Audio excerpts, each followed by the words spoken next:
So it's just like being on the oversight committee. I get to follow I never got to serve with Jason, but it was really interesting to listen to him talk. And he obviously is a great communicator about the things that are important to us.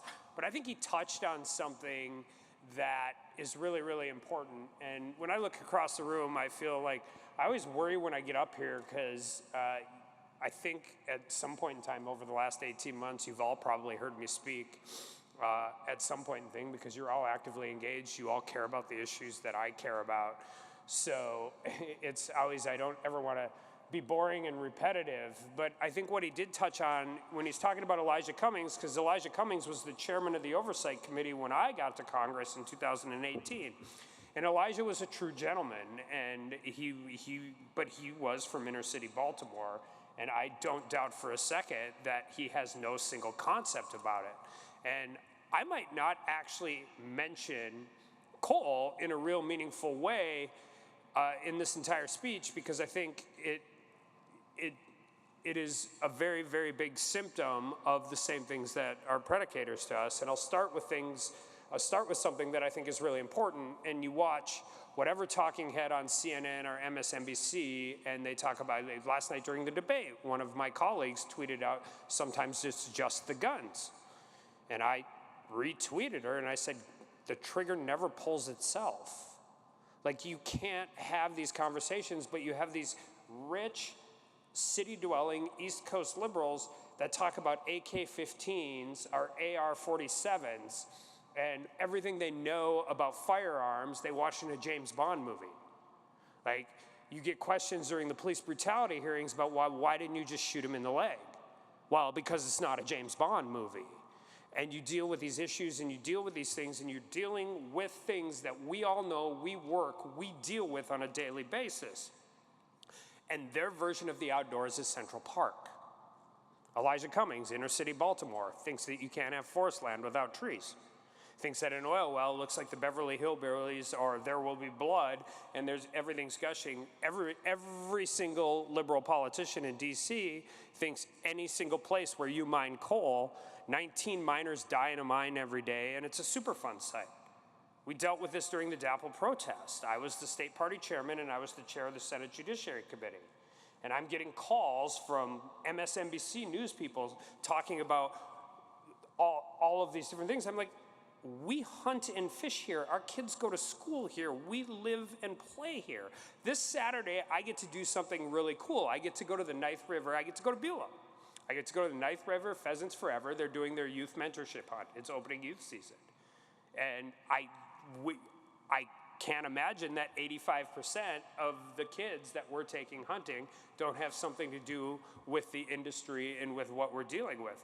And so, you know, for 2 years, one of my favorite things in Congress to do is to meet with high school seniors who are out there for Close Up or FFA or any of the organizations. And so last year, 80% of the high school classes asked me when I'd go to Q&A with high school seniors, you know what they asked me about? The Willow Project. Anybody know what the Willow Project is? The Willow Project is Alaska oil and gas development. Now, I've got high school kids from Tioga, Watford City, Dickinson, Bismarck, Mandan. They're not asking me about oil and gas development in McKenzie County.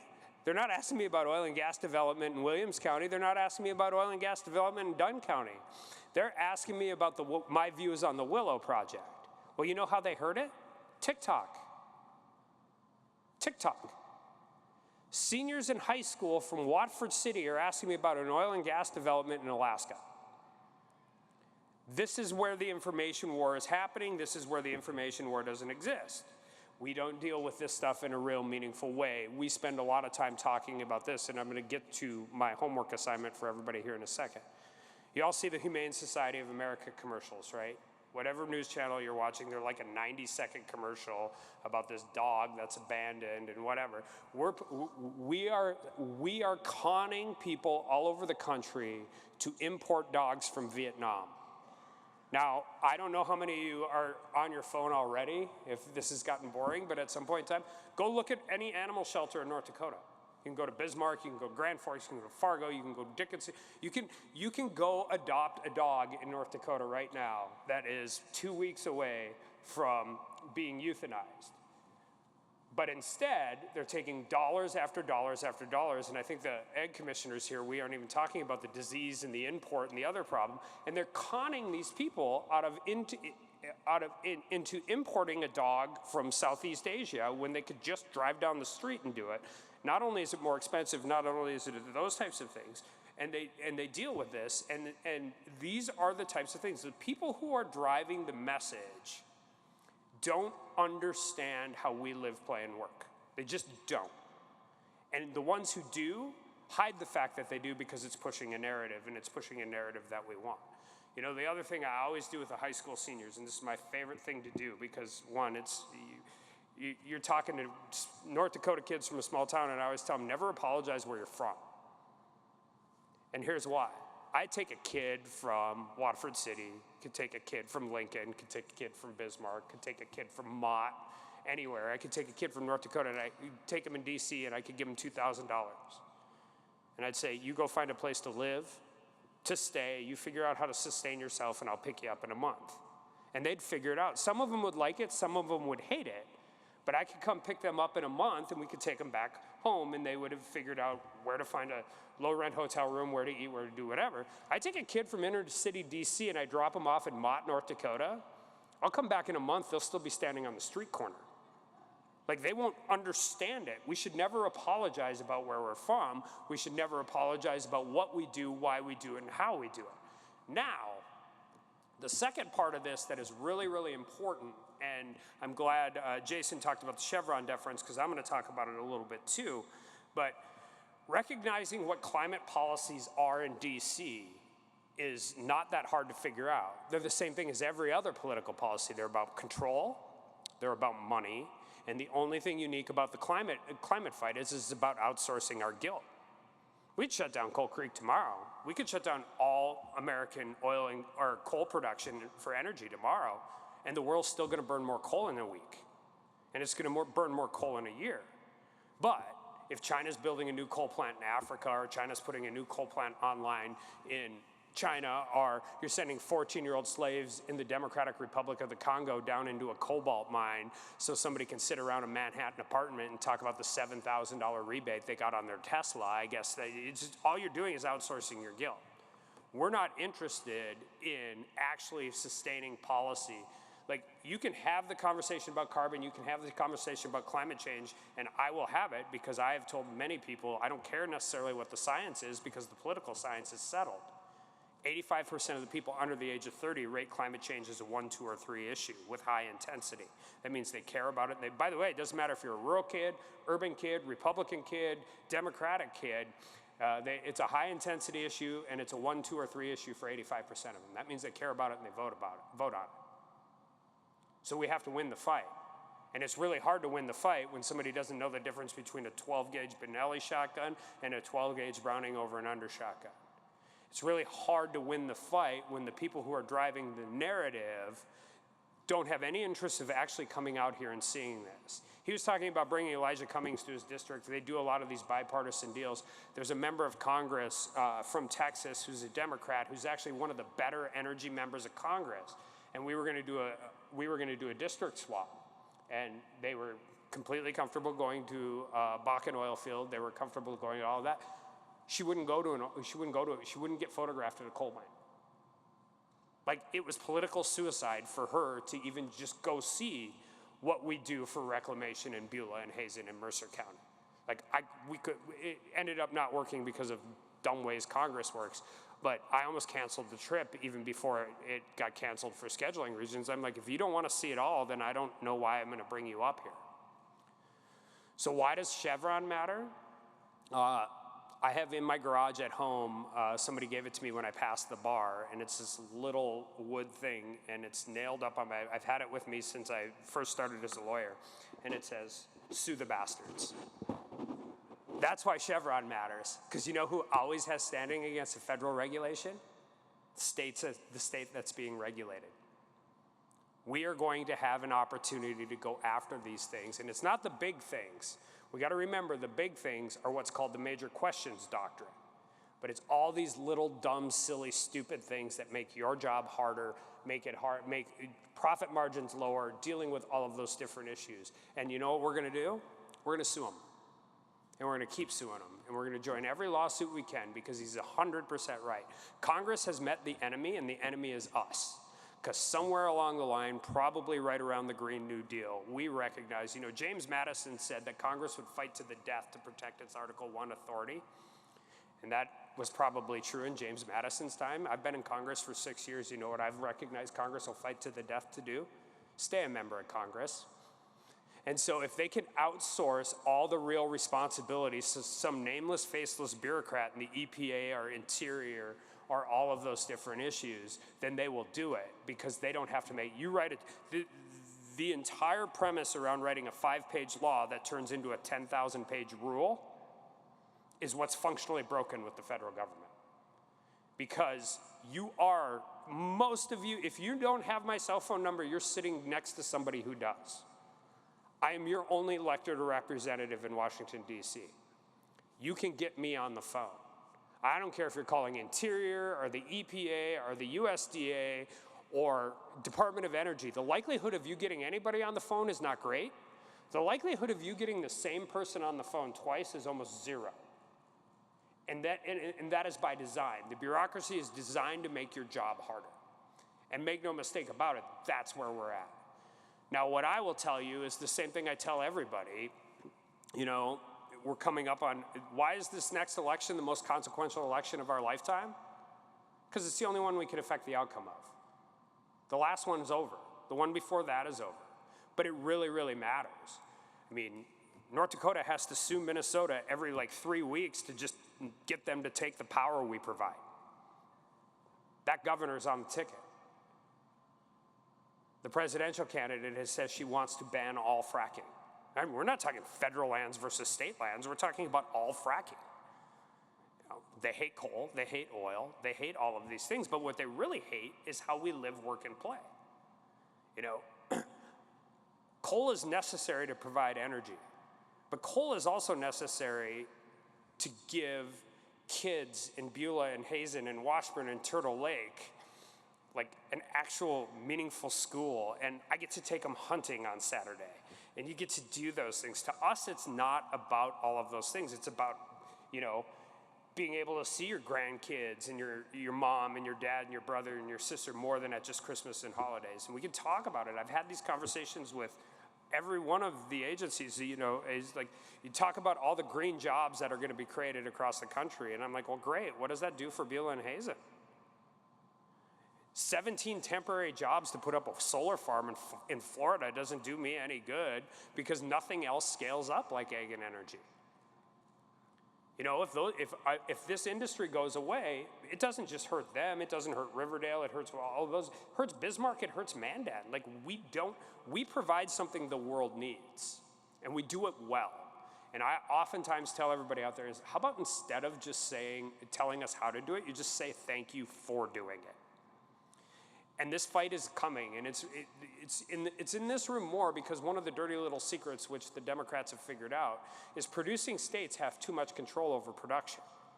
Coal's different. It's regulated at the federal level in such a meaningful way. Now, the second back-end fight to this, remember when I tell you that 85% of the kids under the age of 30 rate climate change is a 1, 2, or 3 issue.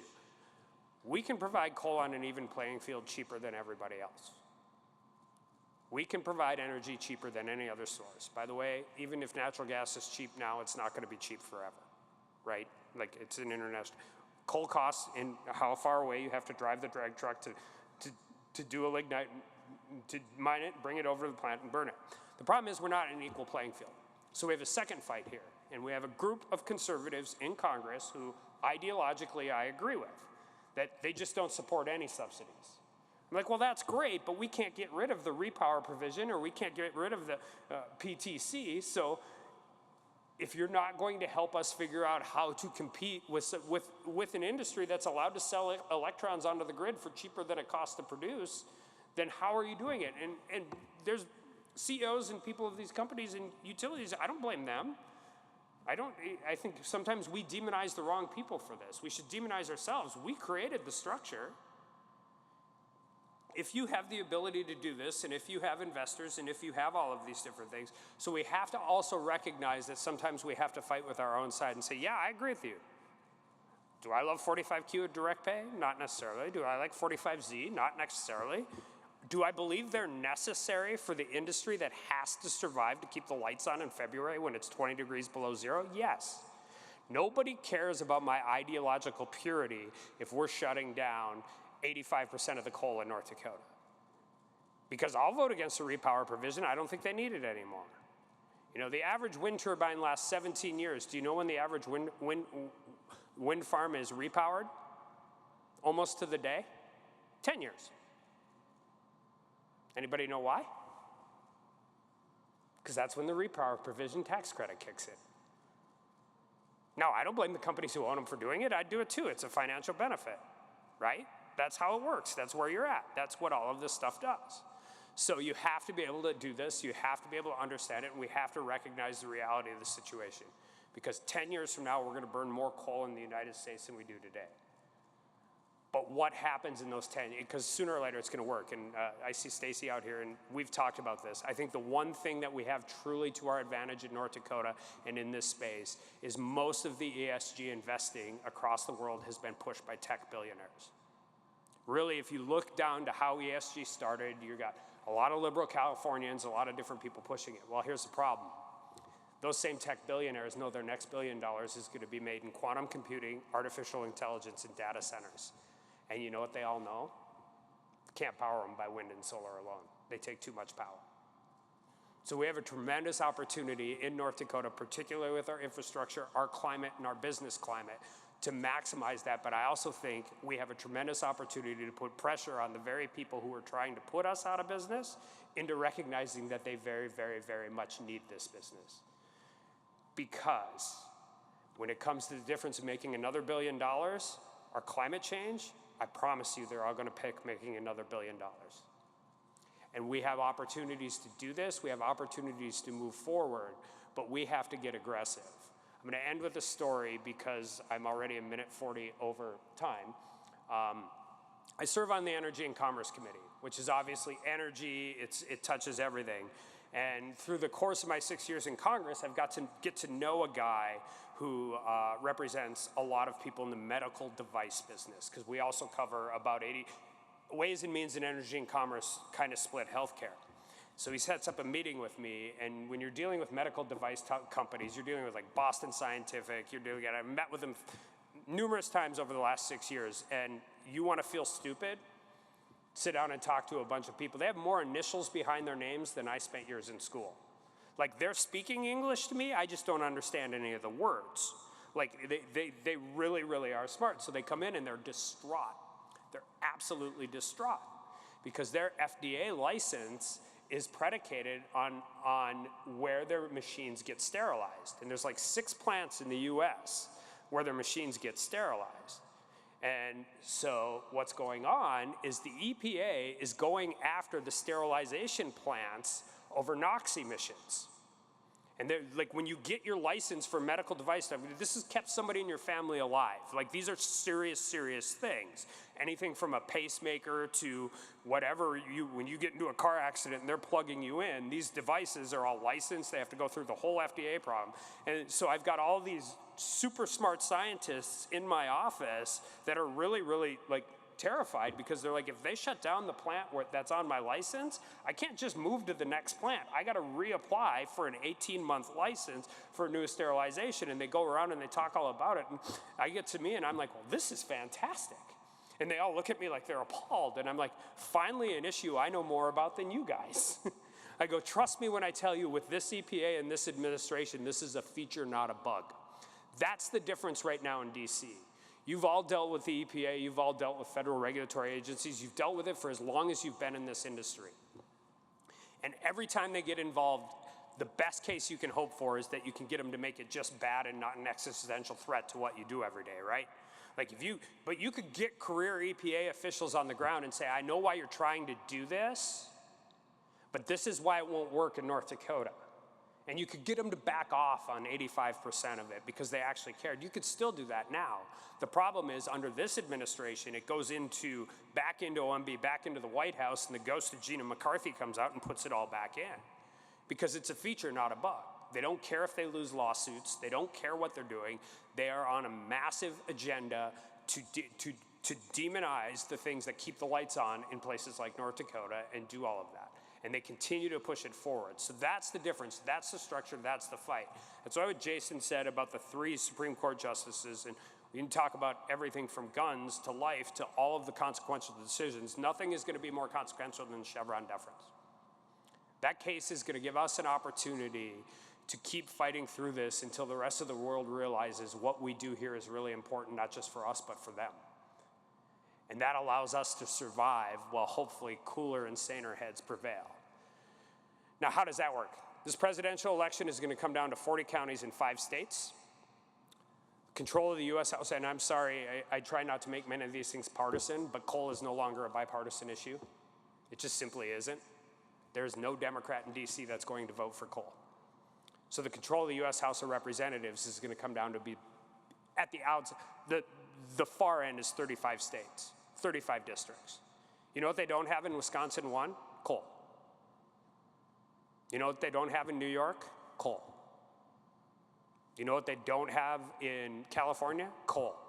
But that's where the majority of the U.S. House of Representatives is going to be decided. And you need Republicans to win those seats. It's not good enough to protect Kelly Armstrong or Harriet Hageman or Andy Barr in Kentucky or Thomas Massey. We have to start thinking about the map in a real meaningful way. Because Thomas Massey's going to win his election whether he's supported by me or Cole or anybody else. To be honest, Julie's going to, I mean, the places where we play or where we live and work are typically safe red places. The problem is the places that determine who's the next Speaker of the U.S. House matter as much to you as whether or not I get reelected or get elected to governor or Julie gets elected, because it really does. So we have to look at this differently. We're not going to have 30 vote majorities in the House anytime in the near future. I mean, with the number of contested seats that exist are there. And you know what? Mike Lawler in New York might not vote with us all the time, but he's going to vote for the right Speaker of the House. And I can guarantee you the other Speaker of the House from New York isn't ever going to care about what we do here. And if he does care about it, it's not in a good way. So as we go through this and deal with all of these different issues and we walk through these electoral consequences, I just challenge everybody to recognize that races that aren't on your map have more impact on what happens in central North Dakota over the next 4 years than just about anything. And so we have to be smarter about it. We have to be more aggressive about it. At no other time in history would it be easier to say that politics is no longer a spectator sport. Because everything that happens at the federal government under Democratic control in the U.S. House is bad for the coal industry. It's bad for it. Why do I care? Because that means it's bad for North Dakota. Bad for those kids I'm taking hunting Saturday. Bad for our economy, bad for our communities, bad for everybody else. Thank you all for keeping the lights on. Thank you for fighting this fight every single day. I told Jason on the way out, he's talking to go, this is such a great room to talk to, because you wake up every morning, you get punched in the face by somebody, and you just have to figure out who you're going to punch back. And that's a really terrible way to do business, and you've all been doing that business for far too long in that manner, and we have to have a culture shift because they need what you do. The world needs more energy. The world's going to need more energy in a decade than it has now. The world's going to need more energy 20 years from now. In the history of the world, we've only transitioned off of one energy source, and that's whale oil. We burn more wood today than we did 200 years ago. And that's going to be the same for coal, oil, gas, all of those different things. Transition means addition, not subtraction. And you're a huge part of that, and you're a huge part of what makes North Dakota successful. And just want you to know that the people that represent you all in D.C. know that very well. And we don't win a lot of these fights, but we're in the middle of every one of these scrapes because it's that important. It's that important to the country, and it's that important to the state. So thank you all very much, and thanks for the opportunity to say a couple words. Sorry I ran way too much over time.